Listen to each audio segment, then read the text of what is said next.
this is wholly and important work that we do. So thank you all for your willingness to serve in this way. We are going to start off by talking just briefly about the schedule for the weekend. I think as you know, we will kick off on Friday at the UMass Convention Center. Registration and check-in opens at 10.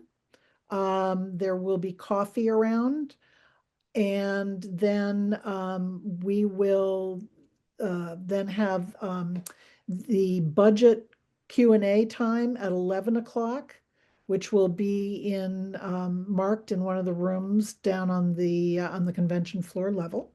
Mark Rogers and Kim Foster will be present and on hand to answer any questions that you might have about the budget. The budget, and we'll go through where you find everything on the website, but the budget is on the website. And if you go through the budget ahead of convention and have some questions, they will be available to talk to you about it at that point. Also then, there will be obviously the full budget presentation later on in the convention, but there's less time at that point to get your questions answered. So if you have questions, that will be the time to ask them. Lunch then starts at 11:30. We will have a buffet lunch that will open at 11:30. So at that point, you can grab your lunch and have it wherever you want on the convention floor or around. I suspect it's not going to be weather to go outside on Friday, but you're free to take it wherever you wish. We will open the convention proceedings at 12:15 on Friday, and we'll start with noonday prayer, and then we will launch into our agenda for the day. Following that, at the end, we will close with evening prayer, and you will be free to have dinner on your own, go home, rest, refresh. Then we will start again the following morning. Our registration check-in table will open for anybody who hasn't been there on the previous day. Hopefully that is a very small number of people, if any. That will open at 8 a.m. There will be a continental breakfast available beginning at 8 a.m. And then our convention Eucharist will be at 9 o'clock on Saturday morning. Following the convention Eucharist, there'll be a brief pause while our clergy and celebrants and what have you change out of their vestments, and then we will come back at 10:30, ready to start with the election of our next bishop. Sam will speak in a little while about how that will all happen. But we will be in convention until we elect our next bishop through however many ballots that takes. So that's generally the overview of the schedule for Friday and Saturday. I want to turn this over now to Harvey Hill, who is the chair of the Committee on Resolutions, who will talk about the resolutions that are coming before you all on Friday. All right. Thank you, Wendy, and thank you all for being here. So I'll just take the resolutions in the sequence that we're going to do them over the course of Friday. And I think probably most of them don't require a lot of discussion, but we'll have at least, I think, a little bit of time for discussion if there is any. So the first resolution is a kind of a technical one. It's from the Committee on Constitutions and Canons, and it's actually just a second read. So we did vote on this last year, and this is now second read. They'll make it official if we approve it today. And there's three of them, and I'll just summarize them. You can find the resolutions themselves written out in full on the diocesan webpage. So the first thing is we're going to shift so that lay delegates to diocesan convention none of them have to come from the vestry. I guess to this point, it's been required that at least one come from the vestry. So we're going to eliminate that. The second one really is just clarifying language, so it doesn't change the substance or the meaning of what we're doing about voting. It's just a clarification. And then the third one is to make it so that we'll, I guess, to this point, on a second ballot, we can shift away from voting by orders. So that means that the priest have to support something, and also the lay people have to support something, and we will combine priest and lay people in a single vote. We've been doing that. We could do that as early as the second ballot. Going forward, we'll do that only after a third ballot. So that's the changes to the constitutions and canons. Anything more we need to say about any of that? Sorry, I'm getting a pop-up. All good? Why are we doing that? I don't mean to be a pain, but Well, why are we, the reason we started having vestry members as delegates is because then we had parish leaders as delegates. And why are we eliminating that? Rick, that's come up because it's become a hardship for a number of smaller parishes who have fewer people who are willing to volunteer to do things. It's become more of a hardship for them to field vestry members who are also able to come to convention. So it's become a very real problem. So Okay. it's preferable, obviously, but we no longer can tax out our volunteers in that way.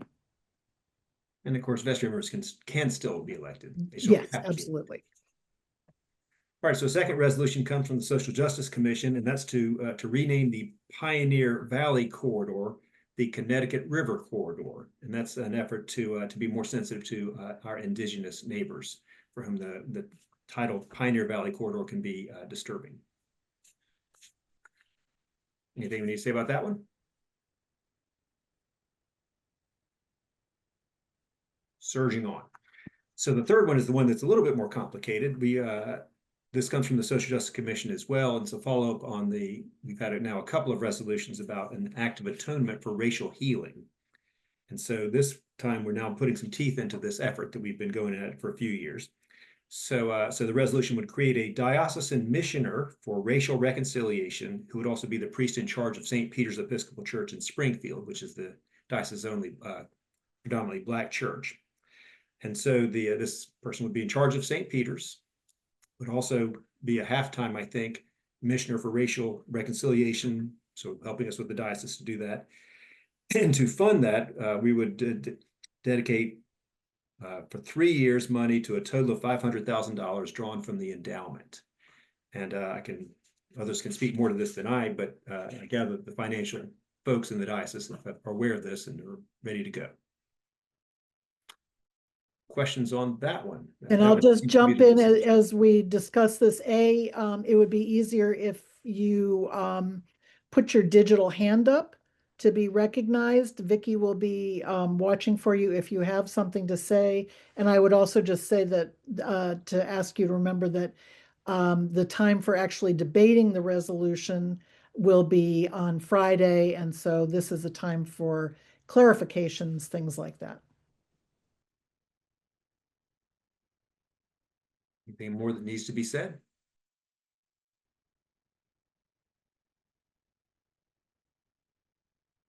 Looks like Rick's got something.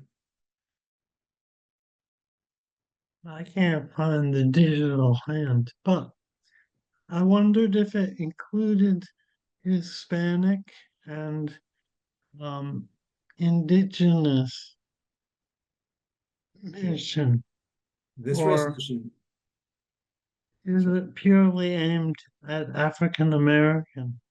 this one's aimed at African Americans.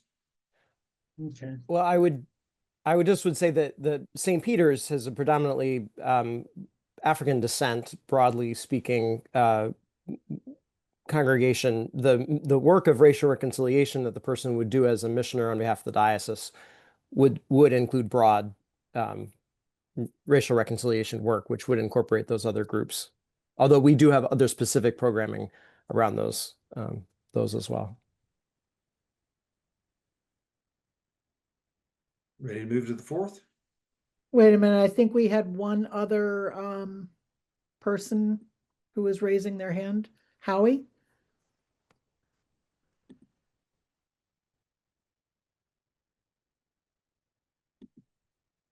Howie, you need to unmute yourself.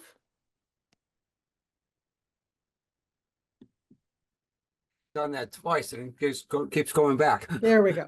Okay. I just wanted some clarification on this. It's my understanding that there's just one parish that this would be applied to. Is that correct? It's correct that it would be, this would be a position would have two roles. One is to be priest in charge of St. Peter's in Springfield, and the other is to work with the diocese on racial reconciliation. Well, my confusion just got worse. Why? Why is that? Sorry, Doug, looks like you're talking, but you're muted too.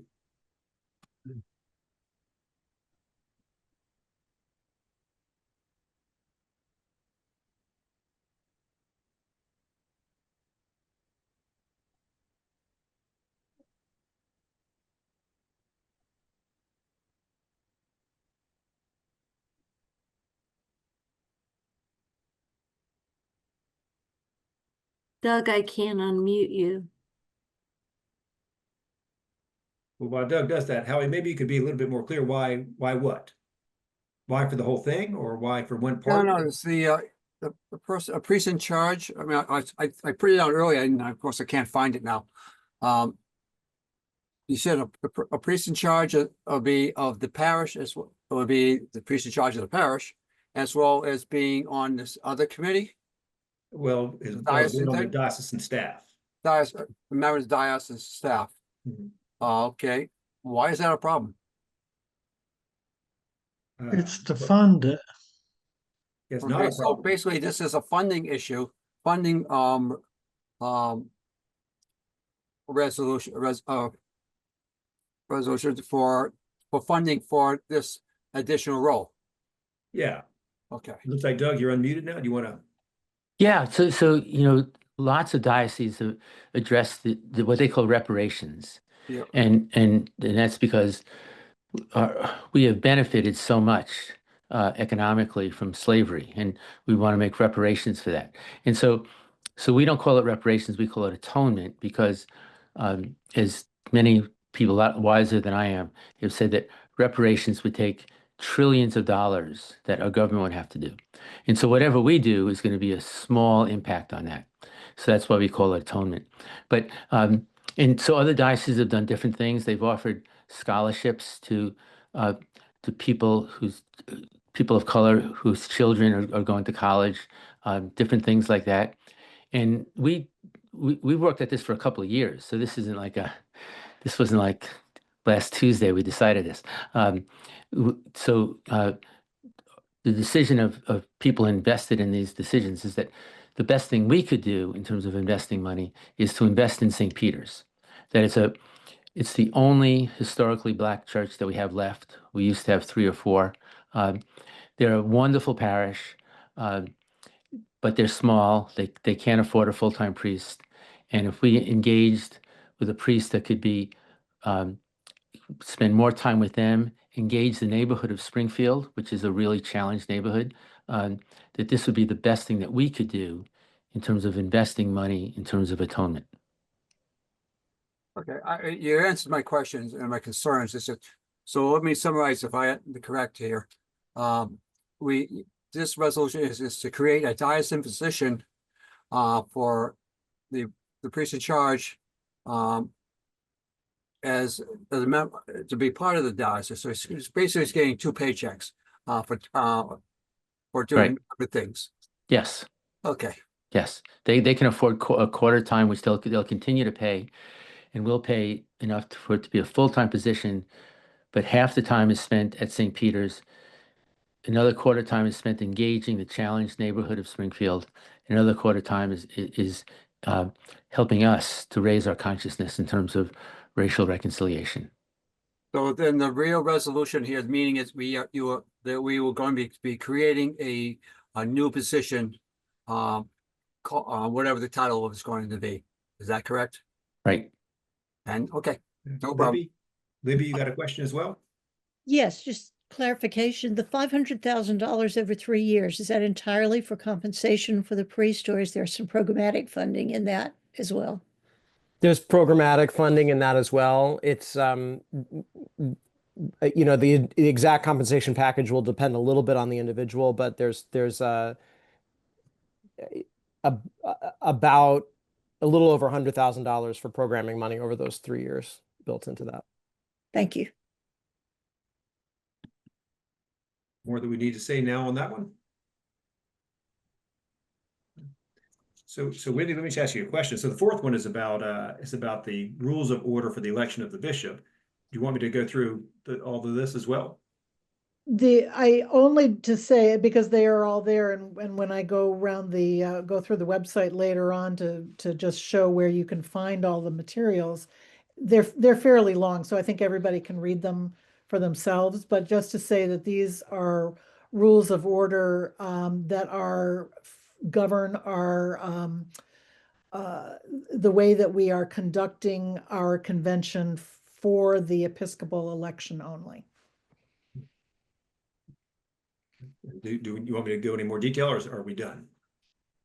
That probably covers it. Fabulous. Then thank you all. Any other lingering questions pertaining to that?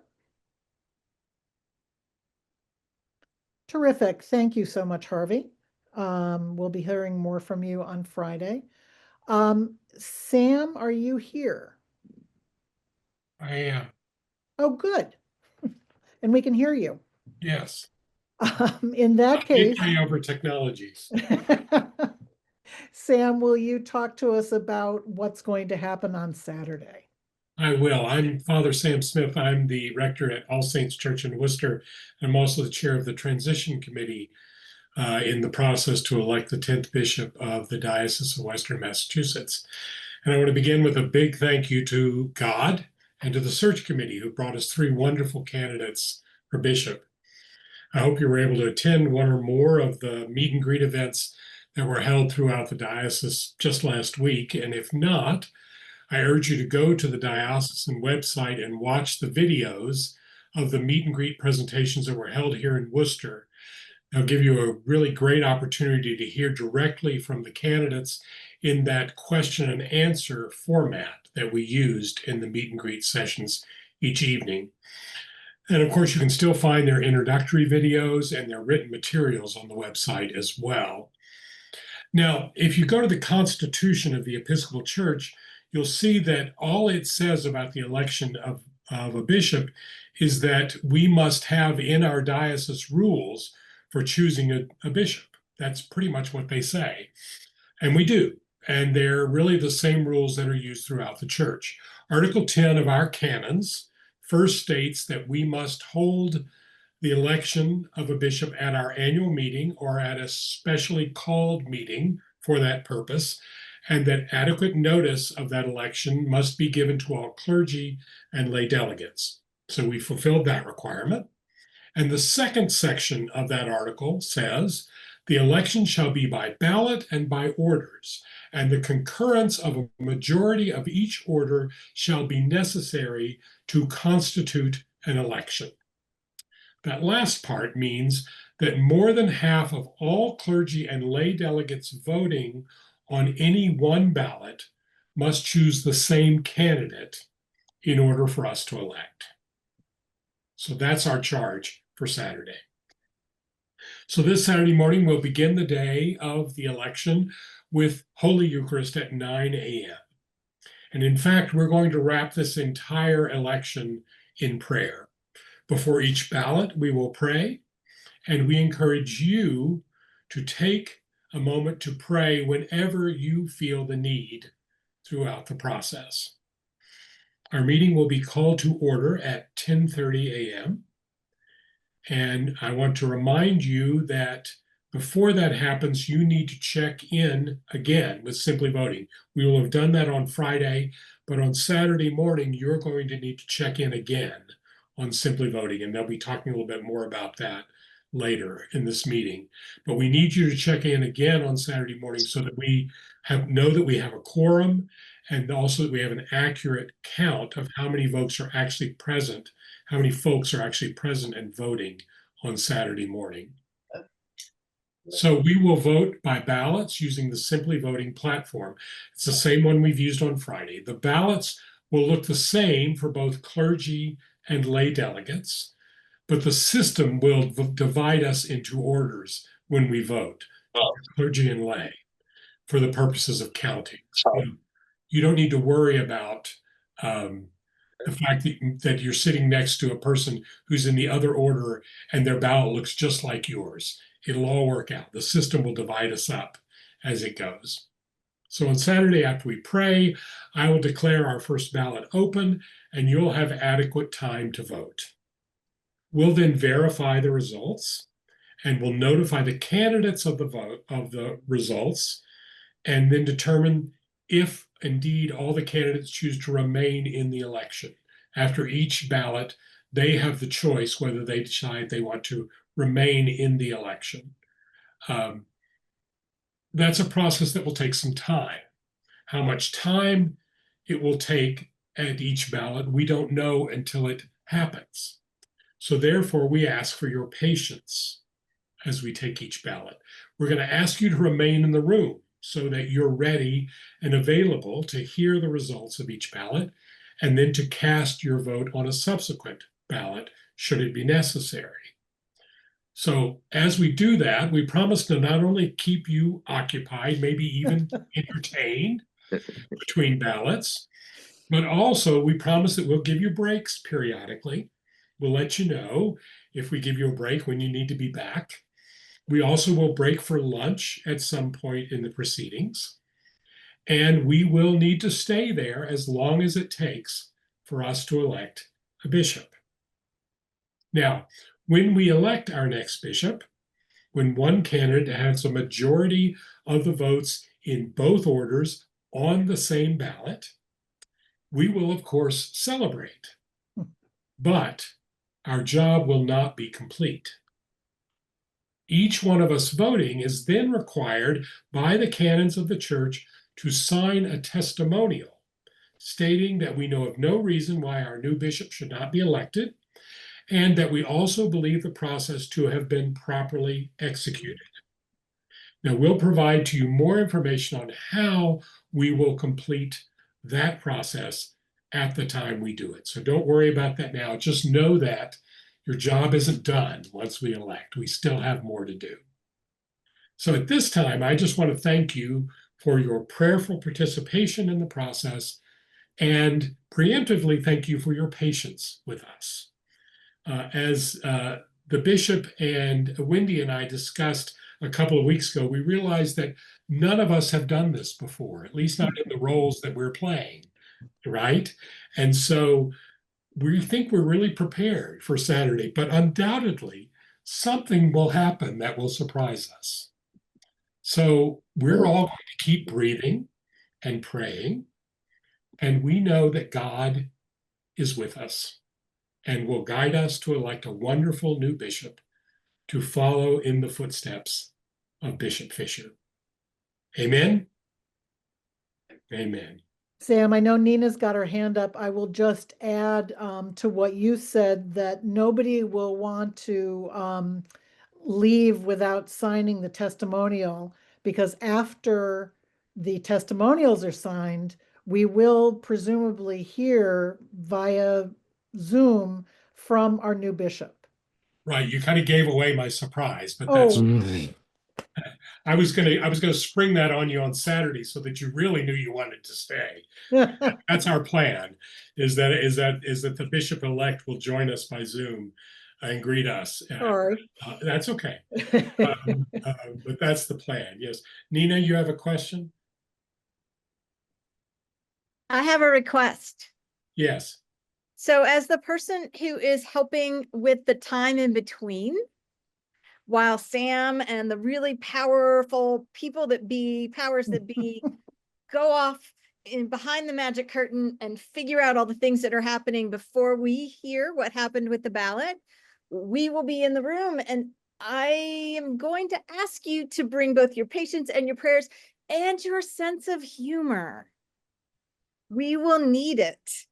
And maybe, this is not a bad time to load your phone with some great pet pictures and maybe a couple photos of your favorite place you went on vacation this summer, or a spot near you that's beautiful, because you may be participating in a little bit of show and tell. You never know. Just putting that out there. So, yeah. It'll be great. And I'm really glad that we all love each other, because it's going to be a great adventure. Thanks. I think we've chosen the perfect cruise director just through the time between each ballot in the Reverend Nina Pooley. So thank you, Nina, for taking the job of helping us get from ballot to ballot. We really appreciate your being willing to do that for us. Thank you, Nina. Are there any other questions? We have another hand, Sam, and this is from Phil. Hi. When does the new bishop take office? The consecration will be on April 20. I keep saying 25th or 26th. April 25th. 25th. Not that you know that date by heart. April 25th, Saturday, April 25th. But the bishop-elect will join me at some point over these next few months, and we'll spend 2, 3, 4 months together, just going through all the things that are wonderful about the Diocese of Western Massachusetts, and how that person can continue to lead and to lead you into a new creation. So it's since that person will be on staff starting February 1st, but it's flexible, but sometime in there. We've got any other questions out there? And we will be talking, at a variety of different points, just to make sure everybody's up to speed on all the details. Sam, I'm deeply appreciative of the fact that you are taking on the really high profile part of this. Sam's the one who's been talking to the presiding bishop's office and all of that good stuff. So, others will be watching our convention in ways that our convention is not usually watched. So it's going to be exciting, very exciting. It will be. At this point, then I think we'll move over to the making sure that we're all set on the voting. We have Allie with us. Allie Gamache is here, who is the absolute guru of Simply Voting. And I am grateful to Allie, who has been dealing with Simply Voting since we've had the platform over these past many years. And it's worked out very well for us. Did everybody get presumably credentials today, correct? Yes, they should have been sent out half hour ago. Okay. So you should check your email for your election credentials. And those credentials are the same credentials that you will now use through the weekend. Right? I think that everybody is by this point, is pretty familiar with them, with Simply Voting, since we've used it. Is there anybody here who has not used it? Put up your digital hand. There is a tutorial on our website about how to vote. And we're going to do a practice ballot. Allie, do you want to walk us through? Elle hasn't, Gabriella. Okay, so we do have a couple people who've not used the Simply Voting platform. So Allie, do you want to describe a little briefly? As I say, there is on the website a how-to tutorial that Allie has put together. But Allie, you want to give us a brief overview? Sure. So in the email you received, there should be some credentials and a link. And if you click that link, it will take you to our voting website. And right now there is a practice ballot available for you with some very important questions. And I think the main important thing to remember is that after you make your selections, Simply Voting will show you a review screen, and you need to confirm your choices, and then your ballot is officially cast. So that's, I think, the most important thing. If you voted in last year's convention and you use an iPhone or an iPad, you may need to go into your phone's setting menu and go to passwords and delete any pre-existing credentials for Simply Voting. So I think a lot of us are using our laptops or desktops, so that might not happen tonight. But on Friday that might come up. So I'm putting a link to some instructions if I can spell credentials in the chat. So if anybody, I don't think a lot of people have had issues with this, but I do know at least one or two people last year when they first opened their ballots, they came up with the previous year's ballots. So you don't want to see anything that is from 2024. You're looking for 2025 ballots. Is everybody voting on Allie's questions? got 26 people voted so far. Okay.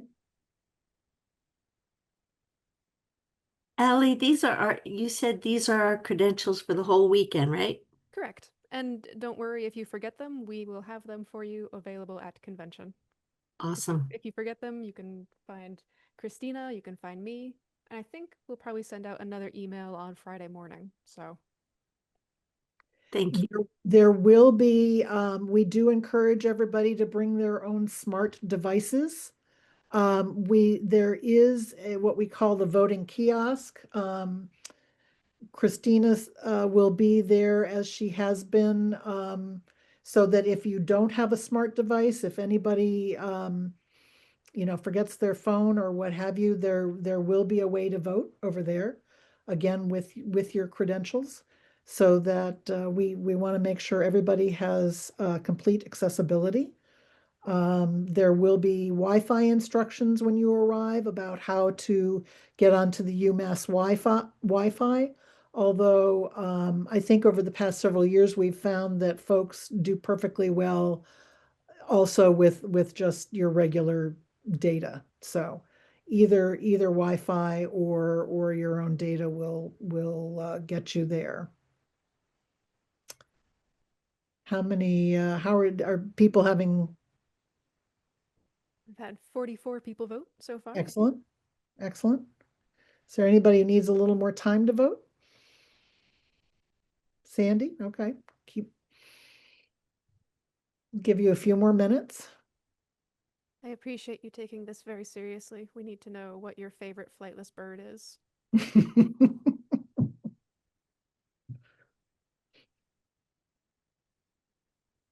Nope, we just hit 50. We have a hand up. Okay. Sandy? Sandy, you're on mute.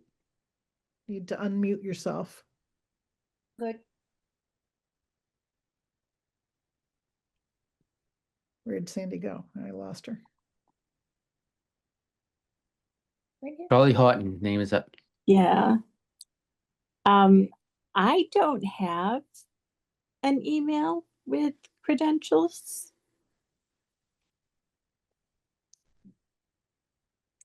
Charlie, that's because you're an alternate being made into a delegate. That's still Okay. a process. Yeah.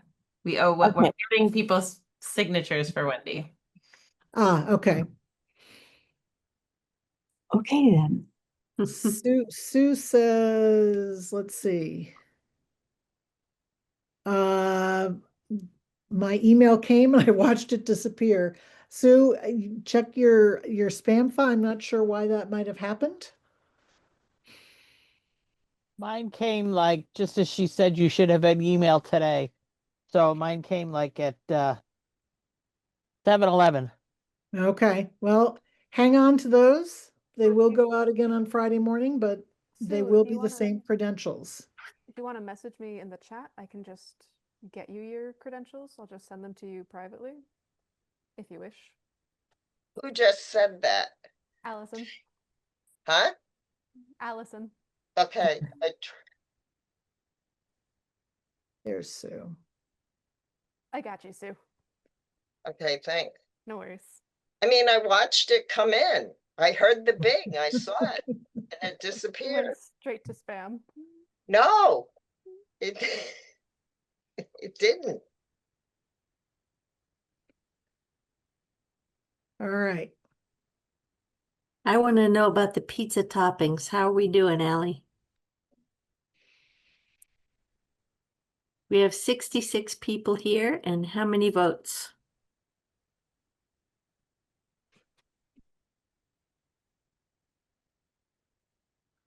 She's looking under the hood.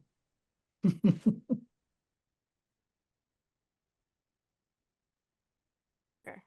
Sue, the first ID I sent you was wrong. The second ID is correct.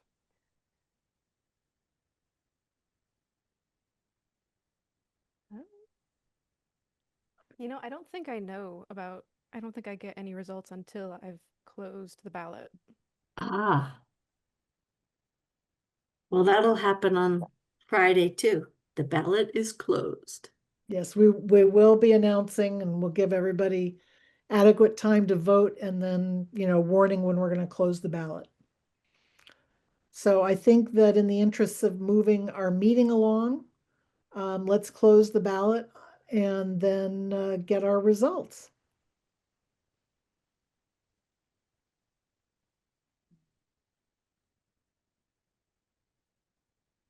Well, our favorite pizza topping is mushroom and then pepperoni and then basil in third. Our favorite pie is apple. And our favorite flightless bird is the penguin. Terrific. Well, thank you all for participating in our trial ballots. I think it's always good to get all the kinks out. And Allie and Christina, and we'll be around to answer any questions and help you work through any issues on Friday and Saturday. And certainly we'll have enough votes going on Friday to really get all the kinks knocked out before Saturday, so that will all be old hands at it by that point.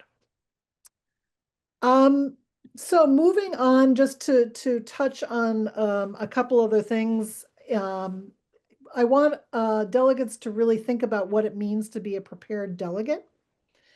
And that means and we'll take a tour of the website in a minute, but being able to find the information that you need to be an informed delegate. So as we come to address the various elections and resolutions that come before us, they are all out there. So I would encourage everybody to have read the resolutions.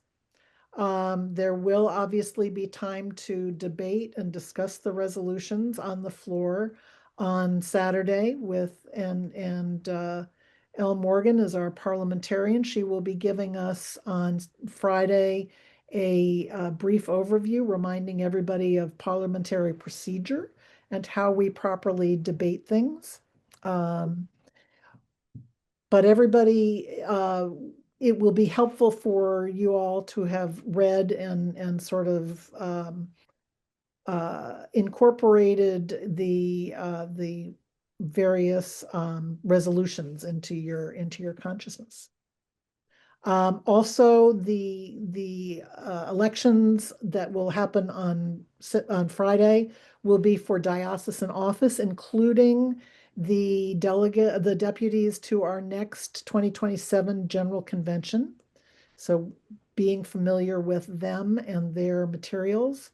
will be helpful. Review the budget and financial information, which is also on the website. We'll find that in just a moment, so that you know about the budget that is being presented for the year ahead. And then, of course, be familiar with the candidates for bishop. Thank you. Vicki has put up the website for the diocese. And to find convention, you go to the menu and you find the convention button.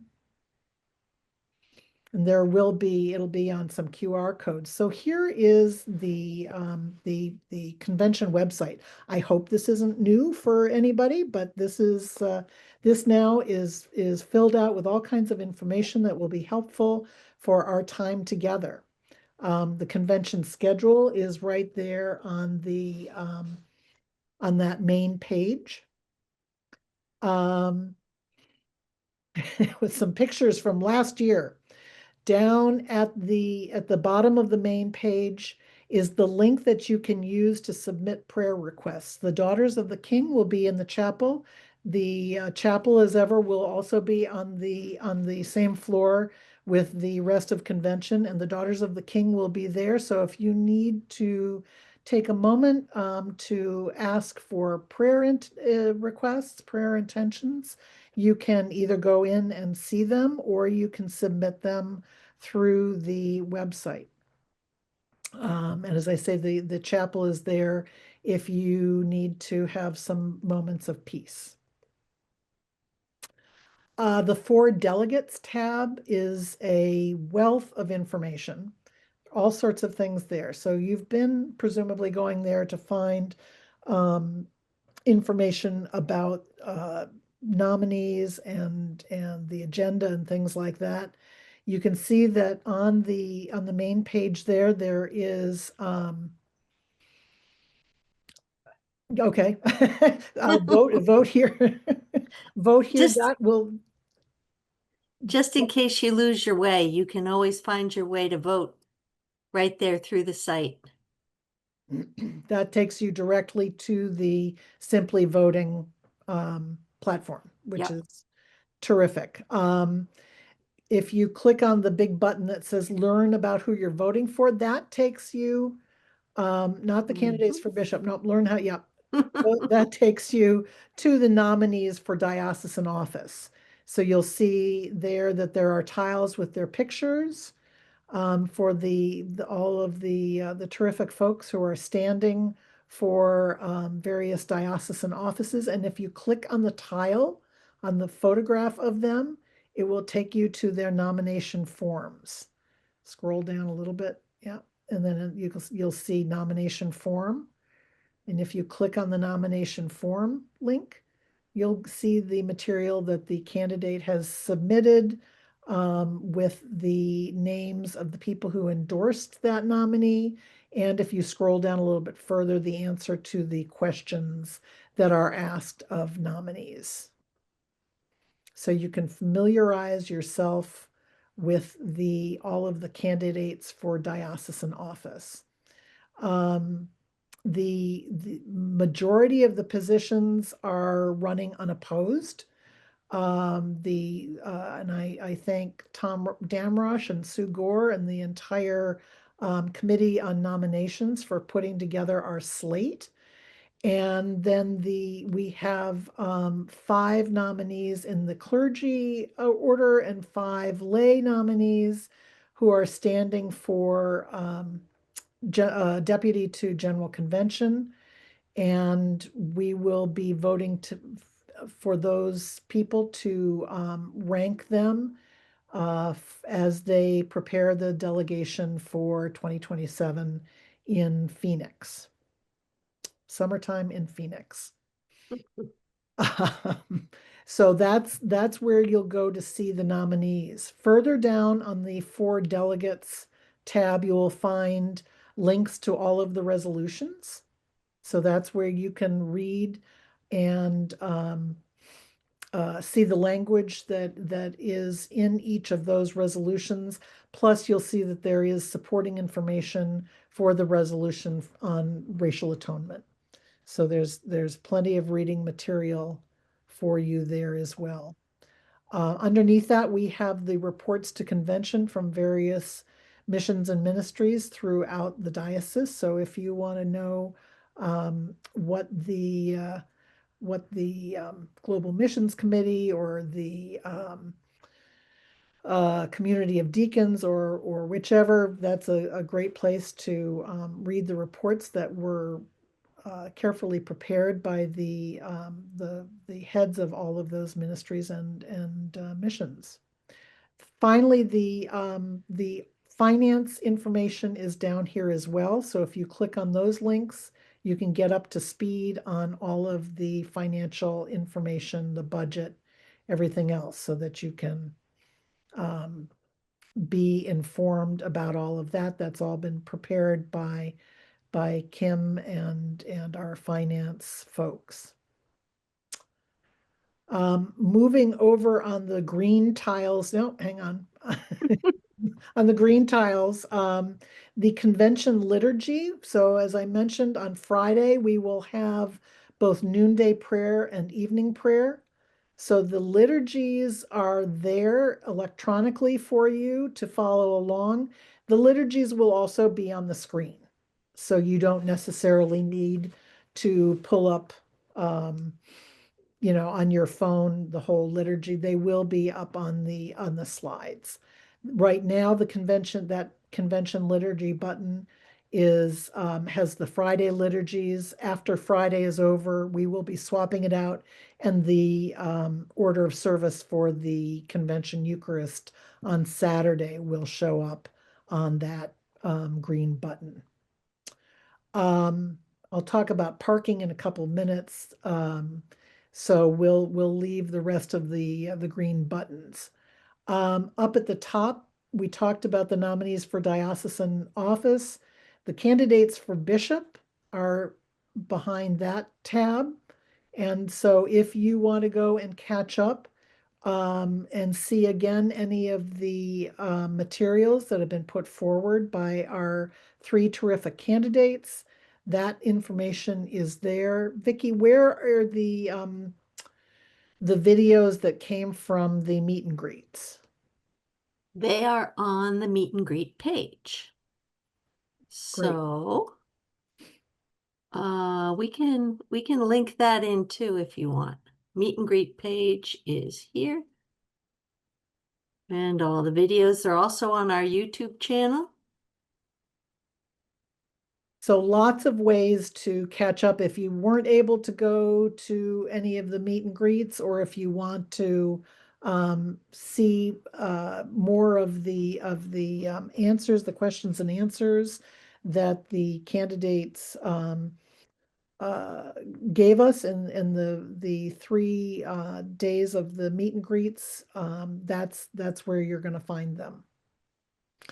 There is a tab there for convention events. So those link directly, obviously, the tonight's meeting. The budget Q&A is happening at 11 o'clock on Friday morning. The live stream for the convention is here. So for, if you want to share with folks at home, they both days of the convention will be live streamed on YouTube. So folks who are not with us can watch from afar. So all of these live streams and what have you are linked right here. And then if we go back to the top, I know there were some questions earlier. The hotel is sort of superfluous at this point. Let's just skip over to getting to UMass. Do you want to, okay? Yeah, because it's all over Sure. there. All right. Okay. So this is how you get to UMass. If you haven't been there before, what you want to put into your GPS is Campus Center Parking Garage. That's going to get you, that's the surest way to get to the parking garage. And then from the parking garage, you go into, if you scroll down a little bit further, Vicki, you go down to the absolute bottom of the parking garage.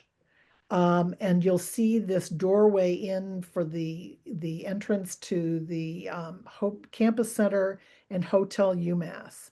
And that's where you will be going. You go in, and then our staff always have signs up that point the way to the escalators. You come down the escalators, and at the bottom of the escalators is our check-in table and the Campus Center auditorium.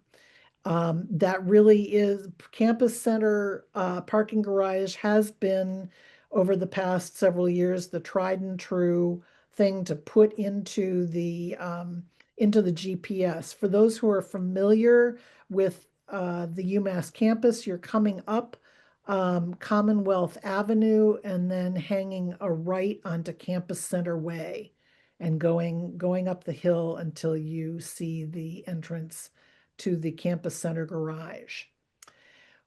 You need to register. So within 20 minutes of arrival, you need to register for parking. So there are two different sets of information. For people who are not staying in the Hotel UMass, so if you are just coming by day, please, you can do this ahead. You can go to this link on the website and register your car starting now. All you need is your first name, last name, email address, and your license plate number. It will be possible. We will have QR codes at the check-in table. That means that you need to remember your tag number all the way in. And if you're like me, I need to take a picture. So either be ready to take a picture and register as soon as you walk in, or do it ahead and get it out of the way. And that covers your parking for both days. So you're all set. If you are staying at the Hotel UMass overnight, do not fill out the event parking registration form. You will sign up for your parking. You will register for parking when you go check into the hotel. So if you are staying in the hotel, leave yourself adequate time to go to the hotel lobby, which is on the 3rd floor. You're going to be entering on the 2nd floor, and look for the elevators up to the 3rd floor hotel lobby. And there you will register your vehicle. If you are coming in Friday morning, you may not be able to actually check into your room quite yet, but you will be able to register for parking. So if you get there on Friday morning, leave yourself a little bit of time to go up to the lobby and register your car.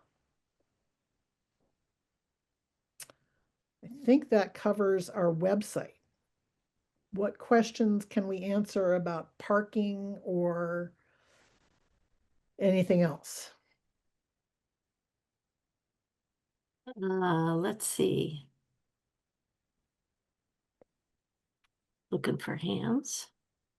Phyllis Larson. So I did already register for parking, and obviously I registered at the wrong place because I am staying overnight. What issue is that going to cause? Let me talk to our guy at UMass. Okay.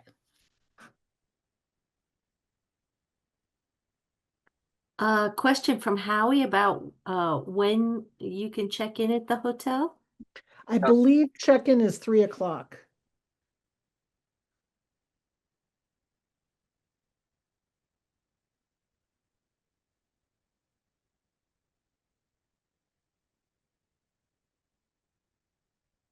Okay, I will get that question answered, Phyllis. Phil, does that cover you the questions about getting there? I know you were concerned about the direction. Okay. Okay, Good, thumbs good, up. thanks. Good.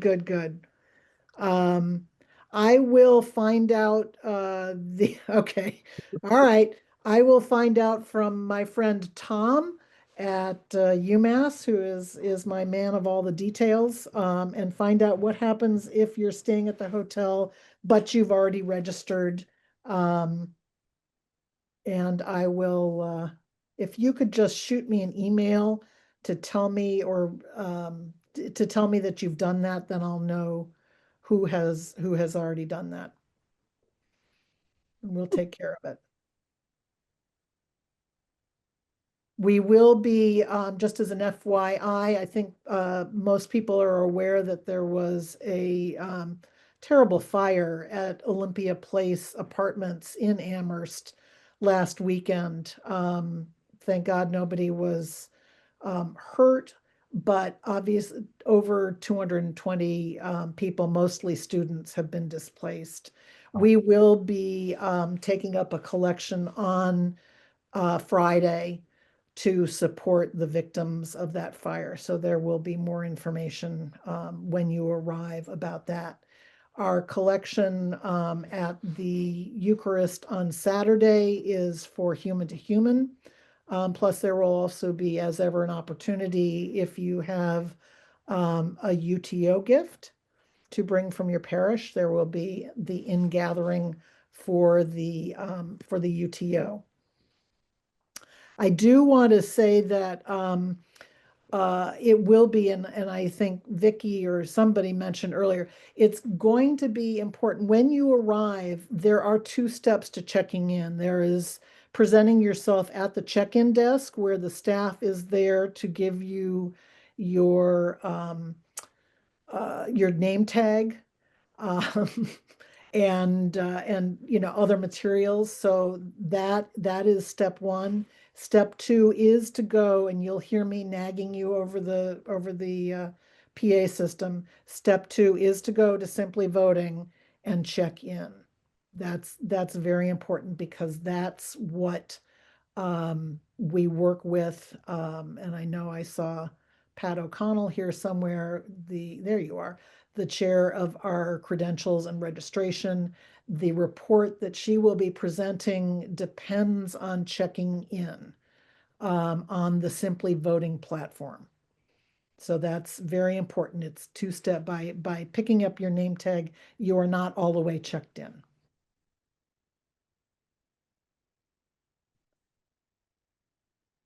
Any questions that we've left outstanding about what's going to be happening on Friday and Saturday?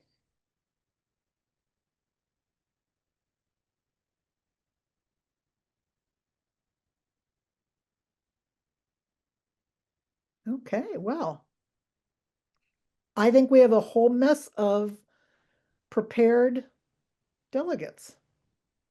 And I appreciate that fact. Christopher, if you have a question about alternate, why don't you stay on after?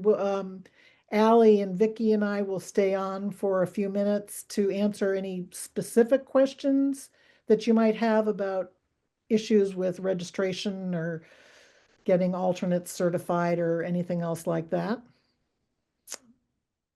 So we will hang here for a little bit for specific questions. Other than that, if there are no questions for the general good or of the order. Oh, Rick, are you putting No, I up your just want to digital hand?